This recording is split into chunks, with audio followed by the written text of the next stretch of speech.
Okay, so strategy discussion. So there's two major pieces of strategy when you're talking about tactile. The first piece is engine building strategy. In other words, which cards should you be adding to your tableau? And when I say which cards, I really mean which types of cards. So this is like that breakdown of moves, gains, and pushes. What is really that optimal breakdown? That would be the engine building strategy. And then the second major piece of strategy, I'm going to call color strategy or positional strategy. And that's going to refer to the color makeup of the cards that you're picking, as well as your positional strategy as you move across the board, right? So, which colors do I want to build around and which ones do I want to focus on moving on? That would be the color strategy or positional strategy. And if all of this is kind of hard to take in, you're not an audible listener or listening learner or whatever, all of this is captured in the strategy document that is on BGG. So feel free to go ahead and take a look at that if you're more of a visual learner and you want to read it first. Okay. All right. So there's two major types of strategy. You've got engine building strategy and you've got color strategy. Let's talk about engine building strategy first. All right. So, as we think about how we want to build our engine, we really need to understand fundamentally the purpose behind the move card, the gain card, and the push card. And you say, purpose, Joe, I don't get it. I already know what it does. What do you mean, purpose? Well, each of these cards has a different function. They are not doing the same thing. Buying a move is not the same as buying a push. They each have a role to play inside of your engine. So you need to understand what that role is because that will help you understand when to buy each particular type of card. All right, let's start with the move card. So the move card is the simplest card. It gives you free moves. All right, so what that means is tactile. One way to think about that is tactile is a racing game, right? Your goal is to get to the end zone before your opponent. The move card allows you to take more moves. It allows you to get there faster, right? So in a racing game, a card that allows you to go faster is going to be a win condition card. That card is going to be how you win the game. All right. So when you see move cards, I want you to think this is a win condition card. The more moves I have, the easier it will be to accomplish the goal. Okay. So in other words, moves are going to be consistently valuable because that's how you win the game. Okay. So now you say, well, Joe, all right, well, if moves win the game, should I just only buy move cards? No. So if you've ever played a game like Dota or League of Legends, there's two different really categories of heroes, right? You have your carry heroes, or your kind of like win condition heroes. These are the ones that do a lot of the damage, get a lot of the kills, right? And then you have your support heroes. And your support heroes set up your carry heroes so they can do their job, right? If you only had a team of carries, you would probably find like what ends up happening is you don't have a good team makeup, right? All carries, you don't get any setups, and those carries end up getting dunked on, right? What you want to have is a good breakdown or a good mix of carries and support. So support sets up the carry, and then the carry wins the game for you, right? Moves are the carries of tactile, right? Pushes and gains are the support of tactile. They set up and allow you to use your moves to win the game. Okay. If you go now, that being said, if you're playing somebody who has no idea how to play tactile, if you just go only moves, you might not have too much of a challenge trying to beat that person, right? But in a competitive game where someone fundamentally understands the strategy of tactile, uh, that is not going to be a winning strategy ever. Okay. So moves are the win condition. Gains are the resource generation of tactile. You could think of them as the investments of tactile. All right. And what do I mean by that? So gains give free resources. You use resources to buy cards. Okay. Which mean if you do not have any gains, and let's say you moved once per turn, you could buy a card every 3 turns. If you own a gain card, you can cut that in half basically, right? Because now you're getting a free resource every turn. You could buy a card every like 1.5 turns, right? So gains enable you to increase the rate at which you buy cards, okay? That's going to be important for a couple different reasons. One, let's say the deck was filled with moves, right? And the goal is to take more moves than your opponent. If you even get a single gain before as your first card while your opponent just goes for moves, at first they're going to have a little bit of an advantage on you, right? Because they got to move earlier and so they're getting a little bit of extra movement. But within like 6 turns, you'll be even in terms of moves. And then after that, you're going to break away from them because your gain is giving you resources faster. So you're buying moves faster. And so they get a little bit of an early game advantage. And then you quickly outpace them as your gain kind of takes off, right? So gains are going to enable you to win the late game by because you take a little bit of time in the beginning to basically build up an investment engine. And then that investment engine pays off, allows you to acquire cards a lot faster so that you outpace the person later in the game. Okay. So, with that in mind, being that it's an investment card that continuously returns value over the course of the game, you're going to want to get some gains early in the game so that you build up that investment engine and you're able to really win in the late game. So gains are a critical component of TacTile. All right, so what about pushes? So pushes on the surface level are pretty simple, right? It's a push card, it counters a move, right? A move would allow me to go forward 1 tile, I could push my opponent back a tile, I can kind of neutralize their moves.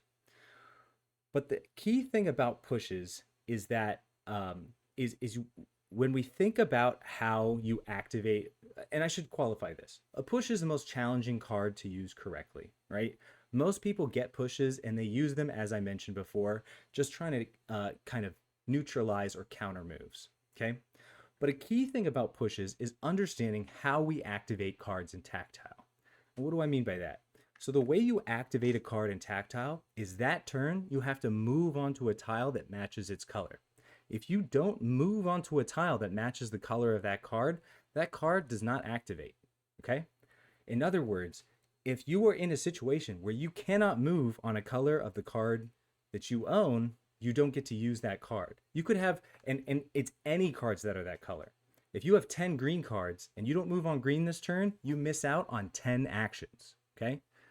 So using pushes to neutralize moves, it doesn't quite give you too much extra benefit, right? And the reality is you kind of get put in this position, and some of you have probably experienced this, where you're just trying to counter somebody's movement, and you guys are just kind of going back and forth, right? It's just neutral, right?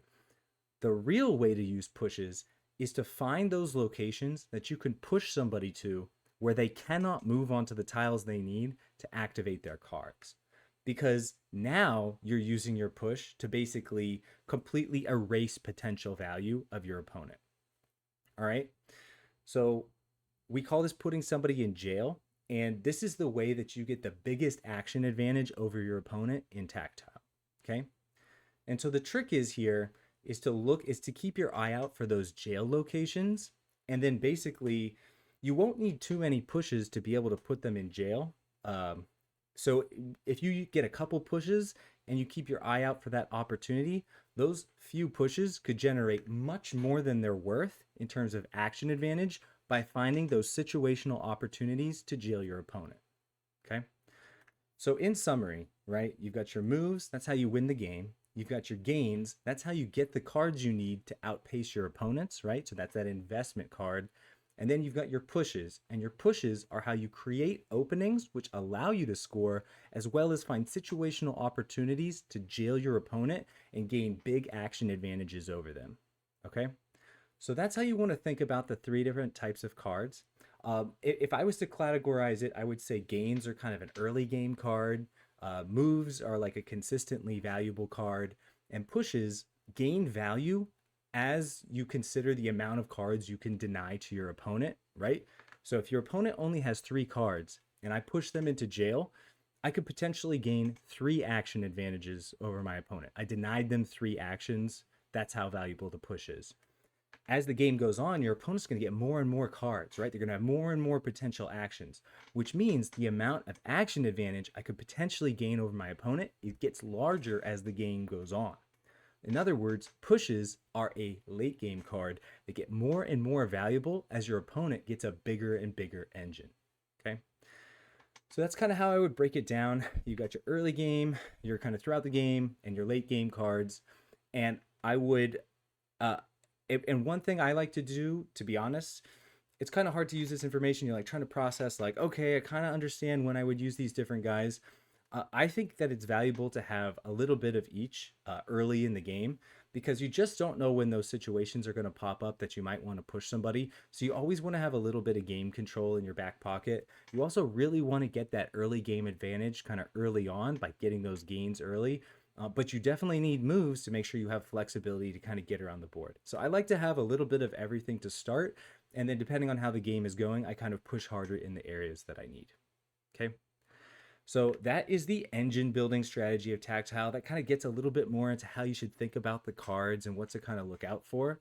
The second piece is the color strategy of TacTile, which is going to be a lot more situational. And I'm going to definitely dive into that as I kind of break down this board in this game.